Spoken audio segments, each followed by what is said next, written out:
Shalom Bapak Ibu Saudara-saudari sekalian, bagaimana kabarnya? Senang rasanya masih bisa menyapa saudara-saudari sekalian saat ini. Dan senang masih bisa bersama-sama bersekutu bersama saudara-saudari semuanya. Meskipun saudara-saudari berada di tempatnya masing-masing dan hanya lewat online, tapi saya yakin dan percaya hati kita satu di dalam Tuhan. Baik, sebelum memulai ibadah kita pada hari ini, saya ingin mengajak kita semua untuk berdoa bersama. Tuhan, kami mengucap syukur jika pada saat ini kami boleh datang kembali ke hadirat Tuhan. Untuk kami boleh memuji, memuliakan Tuhan. Kami boleh bernyanyi bersama dengan saudara-saudari kami, merasakan persekutuan bersama dengan Tuhan secara pribadi. Tuhan, tolong pimpin sertai kami di dalam kami bersekutu bersama dengan Engkau. Penuhi kami dengan Roh Kudus-Mu, ajar kami untuk fokus, mampukan kami untuk kami boleh memiliki waktu ini bersama dengan Tuhan secara pribadi dan khusus untuk datang ke hadirat Tuhan. Tuhan, kami serahkan ibadah ini ke dalam tangan-Mu, hanya di dalam nama Tuhan Yesus kami telah berdoa. Amin. Saudara-saudari, hidup ini tidaklah selalu berjalan dengan mulus tanpa adanya persoalan dan tantangan di dalamnya. Masalah demi masalah, ketidakpastian, ketakutan, dan lain-lain seringkali membuat kita sebagai anak Tuhan ini juga tidak untuk memikirkan itu semua sendirian. Kita kemudian merasa takut, khawatir, gelisah, gentar, bingung, dan lain-lain. Karena kita memikirkan semua kemungkinan-kemungkinan dalam hidup ini. Semuanya itu juga tak jarang membuat iman kita menjadi goyah. Oleh karena itu, mari kita nyatakan semuanya dengan berdoa kepada Tuhan. Mari, saya ingin mengajak kita untuk menyanyikan lagu Kupikirkan Semua Itu.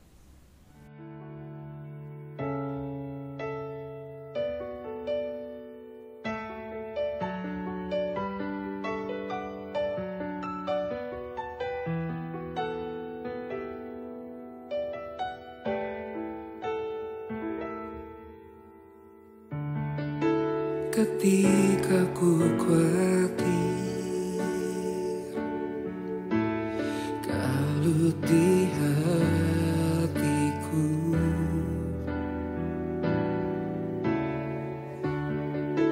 ku datang padamu, nyatakan doa dan ucapan syukur. Damai sejahtera yang melampaui segala akal akan memelihara hati dan pikiranku dalam Kristus Yesus.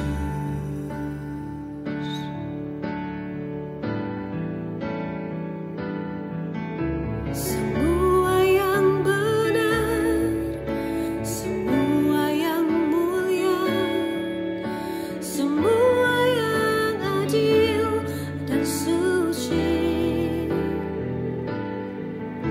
semua yang manis, yang sedap didengar, semua kebajikan yang patut dipuji. Kupikirkan semua itu.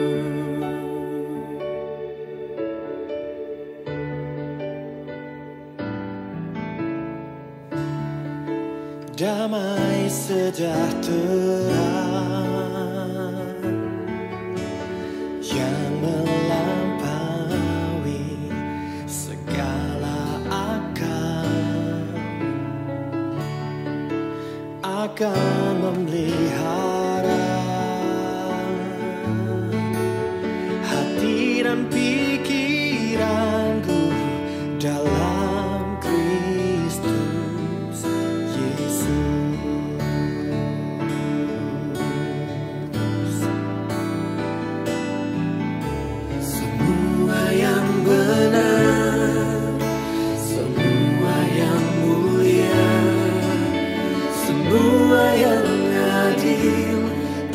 suci.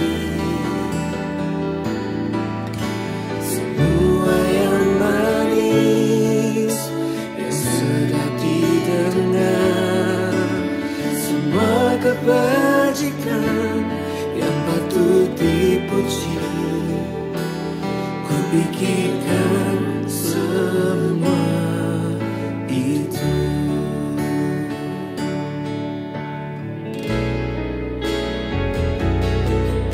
Semua yang benar, semua yang mulia, semua yang adil dan suci,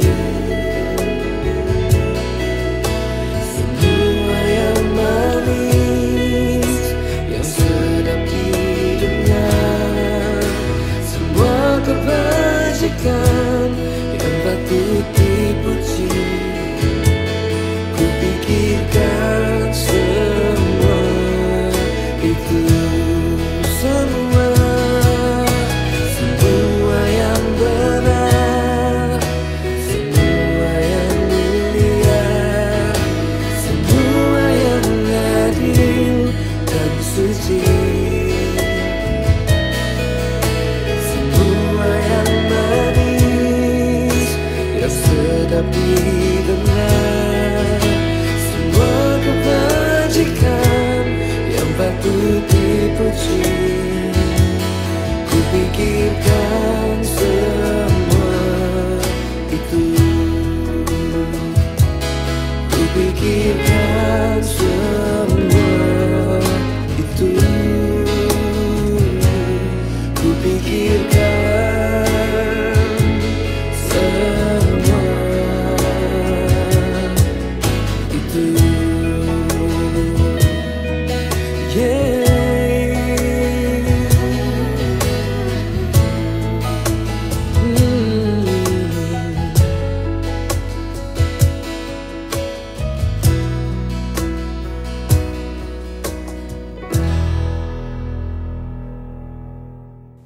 Saudara-saudari sekalian, saya ingin mengajak setiap kita kembali menundukkan kepala kita dan berdoa. Tuhan, benar terkadang kami memikirkan hidup ini sendirian. Terkadang kami memikirkan apa yang kami rencanakan, apa yang akan terjadi ke depan, apa yang harus kami lakukan untuk menghadapi ini dan itu. Tetapi Tuhan, semuanya itu adalah sia-sia karena kami tidak mengerti apa yang sebenarnya terjadi dalam hidup ini dari awal sampai akhirnya. Maka dari itu Tuhan, pada saat ini kami rindu Tuhan mengajar kami akan firman Tuhan, sehingga kami tidak lagi memikirkan hidup ini sendirian. Kami butuh Engkau, kami butuh urapan-Mu Tuhan, kami butuh pertolongan-Mu. Berbicara kepada setiap kami anak-anak-Mu pada saat ini. Hanya di dalam nama Tuhan Yesus kami telah berdoa. Amin. Saudara-saudari, saya ingin mengajak setiap kita membuka Alkitab kita masing-masing. Silahkan saudara-saudari membukanya di dalam Yesaya 41 ayat 10. Yesaya 41 ayat 10. Saya akan membacakan untuk kita semua. Janganlah takut, sebab aku menyertai engkau. Janganlah bimbang, sebab aku ini Allahmu. Aku akan meneguhkan, bahkan akan menolong engkau. Aku akan memegang engkau dengan tangan kananku yang membawa kemenangan. Sebagai orang Kristen, kata iman bukanlah hal asing untuk didengar. Iman yang merupakan rasa percaya manusia kepada Tuhan, dan khususnya adalah percaya kita kepada Tuhan Yesus Kristus. Dengan iman itu juga, maka setiap kita akan melihat seberapa besarnya kita menaruh percaya dan keyakinan akan seluruh hidup kita kepada Tuhan Yesus. Kehidupan di dunia ini tetapi tidaklah mulus, baik itu kepada orang Kristen maupun orang-orang di luar Kristen. Saudara-saudari sekalian, Setiap orang pasti akan mengalami yang namanya masalah dalam hidupnya. Bahkan masalah tersebut pasti berbeda-beda. Dan setiap orang juga akan berbeda-beda dalam menyelesaikannya.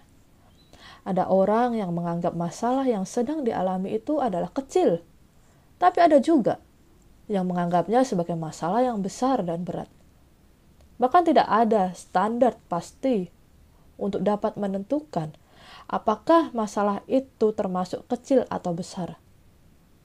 Ini karena setiap orang berbeda-beda dalam meresponi masalah itu. Baik persoalan hidup maupun kebahagiaan yang dirasakan seseorang, semuanya itu akan menguji iman kita sebagai orang Kristen yang notabene percaya kepada Tuhan Yesus Kristus. Hal ini dapat terlihat ketika kita mengalami yang namanya masalah atau persoalan dalam kehidupan kita masing-masing. Entah semuanya itu dianggap sebagai persoalan kecil atau besar, atau bahkan yang namanya kebahagiaan yang kecil atau besar. Tapi semuanya itu akan mempengaruhi iman kita. Iman untuk bagaimana kita ini bisa menaruh kepercayaan sepenuhnya kepada Tuhan Yesus. Masalah demi masalah yang dihadapi manusia dapat membuatnya menjadi orang yang kurang dapat percaya kepada Tuhan Yesus Kristus. Kita seringkali justru menjadi orang yang akan berdiri dan melangkah dengan menggunakan kekuatan diri kita sendiri dan meletakkan sejenak rasa percaya kita. Kita justru terkadang juga mulai ragu kepada Tuhan bahwa Ia sanggup menolong tepat pada waktunya, atau segala sesuatunya akan dapat dilewati bersama dengan Dia. Kita juga bisa menjadi orang yang terombang-ambing imannya ketika persoalan atau bahkan kebahagiaan itu datang di kehidupan kita. Dalam hal sederhana saja, bagaimana kita bisa yakin dan percaya adalah tentang kursi. Nah, setiap hari kita pasti mengalami yang namanya duduk. Setiap hari kita pasti sebentar atau dalam waktu yang lama kita pasti akan duduk.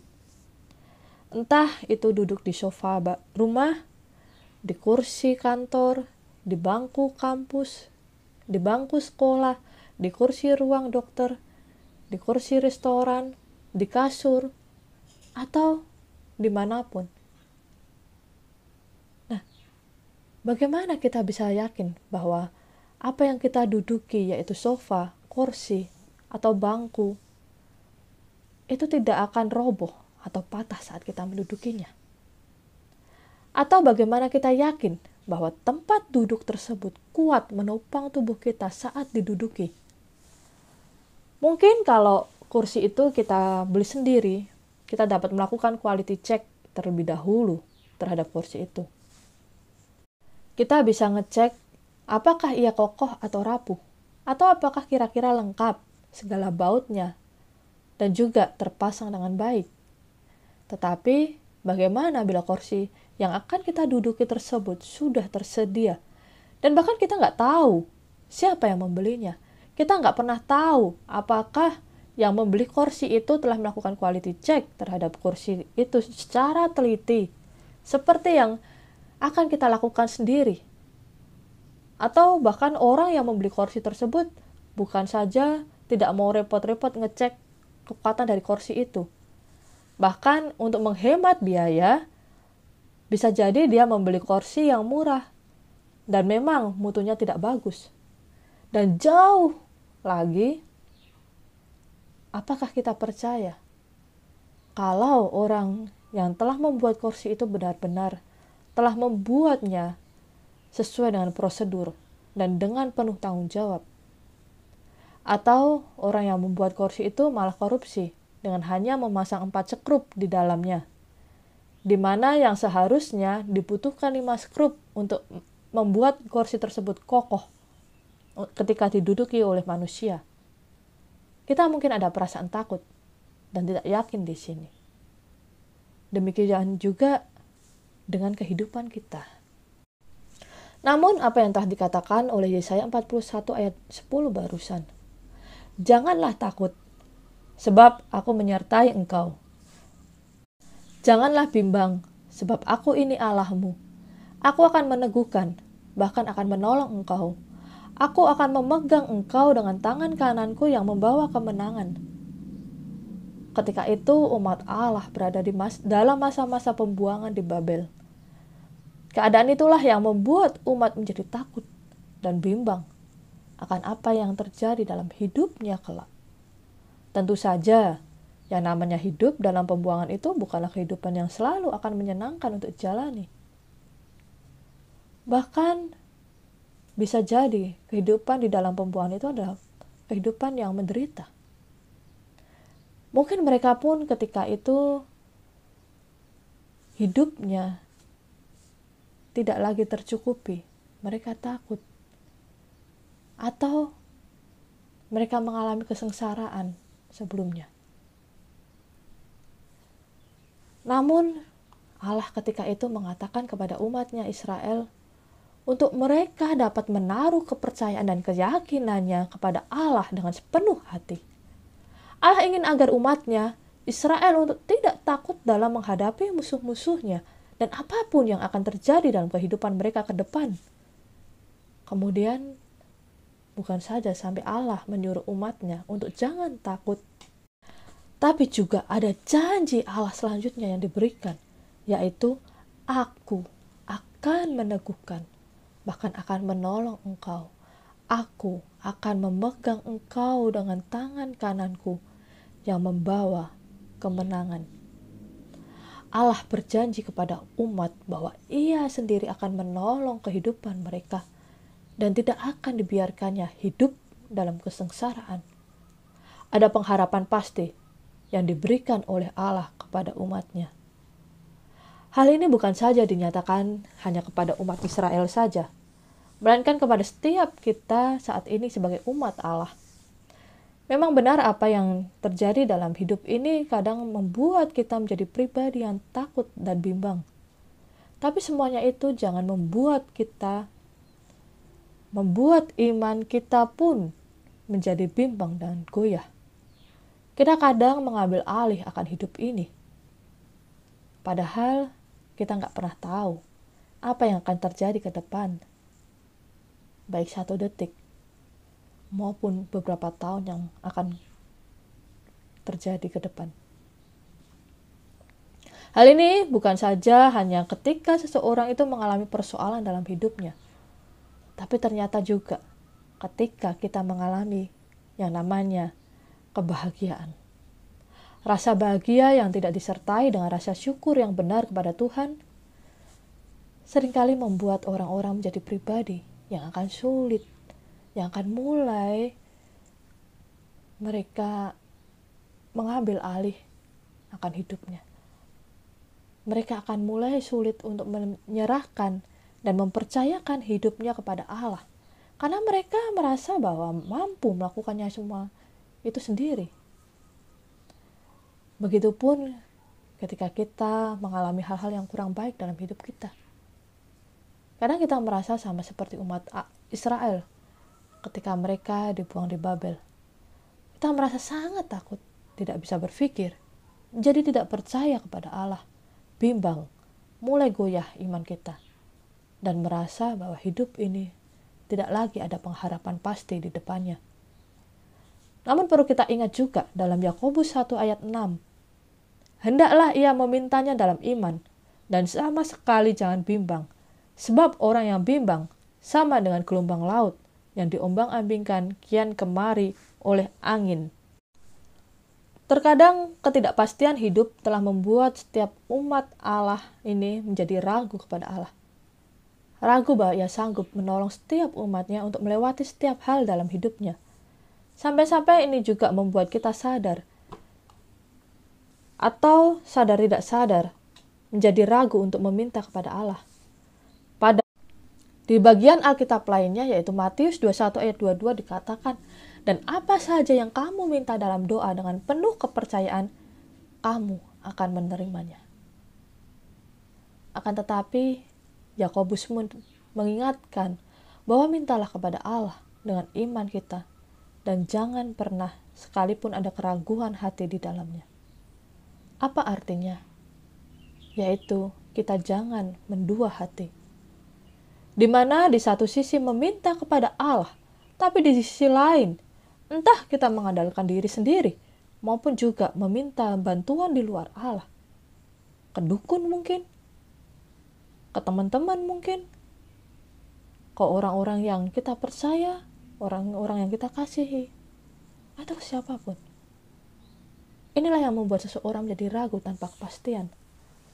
Bagaikan gelombang lautan yang mana terkadang itu akan mengguncang dengan pelan, tapi kadang bisa juga dengan gelombang yang besar dan mematikan. Maka ketika seseorang meragukan imannya atau Allah, maka ia pun tidak akan menerima yang dimintanya itu. Ketika Allah telah mengatakan kepada kita untuk janganlah takut sebab aku menyertai engkau. Janganlah bimbang sebab aku ini Allahmu. Aku akan meneguhkan, bahkan akan menolong engkau. Aku akan memegang engkau dengan tangan kananku yang membawa kemenangan. Kemudian apa yang perlu menjadi ketakutan kita saat ini? Kehidupan sebagai anak-anak Allah juga akan sama dengan kehidupan orang lain. Yaitu kadang kalanya ada masalah di dalamnya, tapi juga ada sukacita. Tetapi pertanyaannya, di manakah imanmu? Ketika kita menghadapi hal-hal yang kurang mengenakan dan sukacita yang juga membuat kita menjadi lupa akan Allah. Adakah masalah-masalah dalam hidup ini membuat kita juga menjadi pribadi yang ragu kepada Allah dan kemudian membuat iman kita menjadi ragu?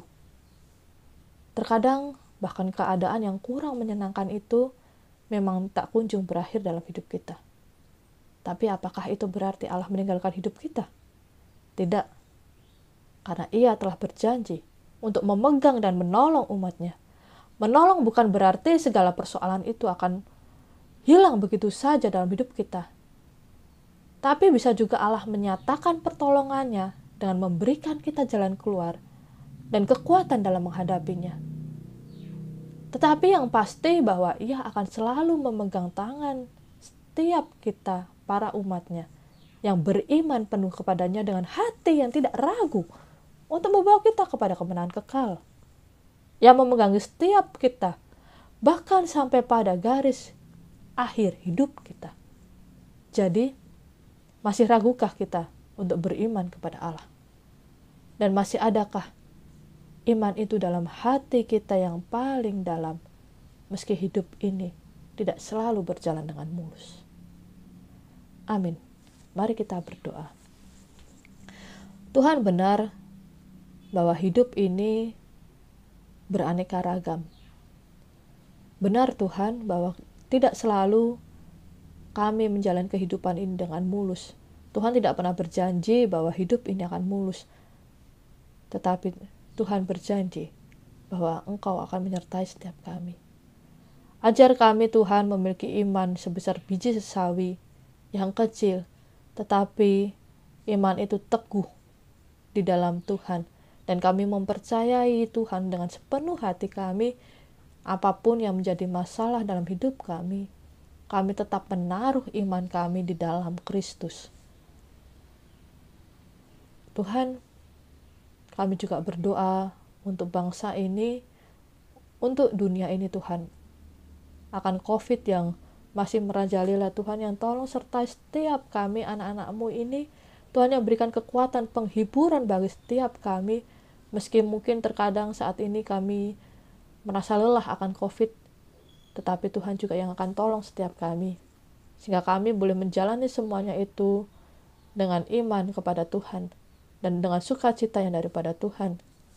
Berdoa juga Tuhan untuk pemilihan presiden tahun depan. Tuhan yang tolong sertai setiap kami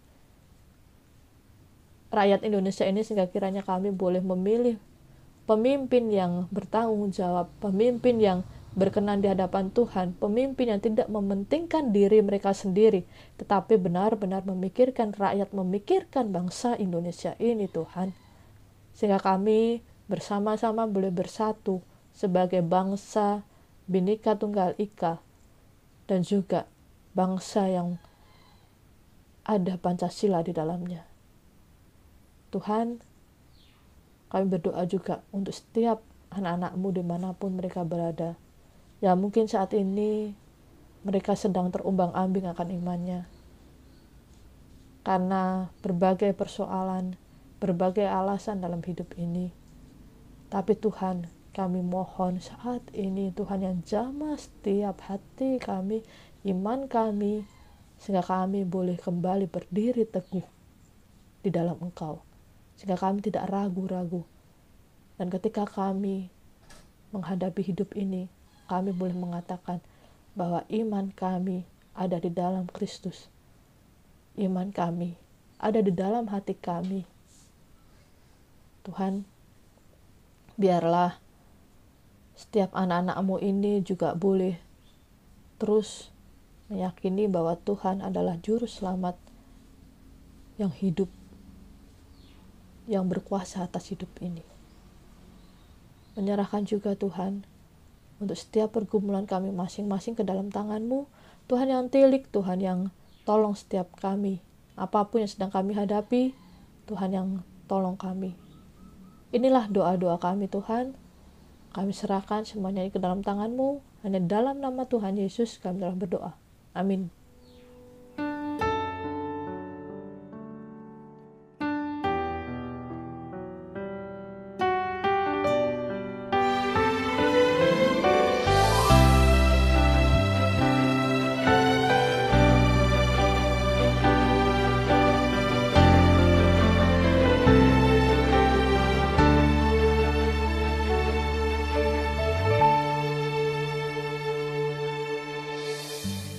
Lebih dari para penjaga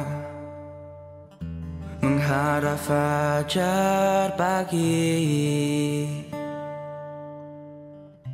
segenap asaku dan relung hati berharap padamu. Walau ku tak dapat melihat jalan-Mu, namun ku memilih untuk percaya penuh padamu, Yesus.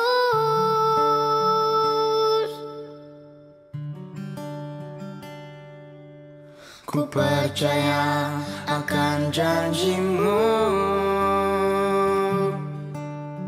tak sedetik pun aku ragu.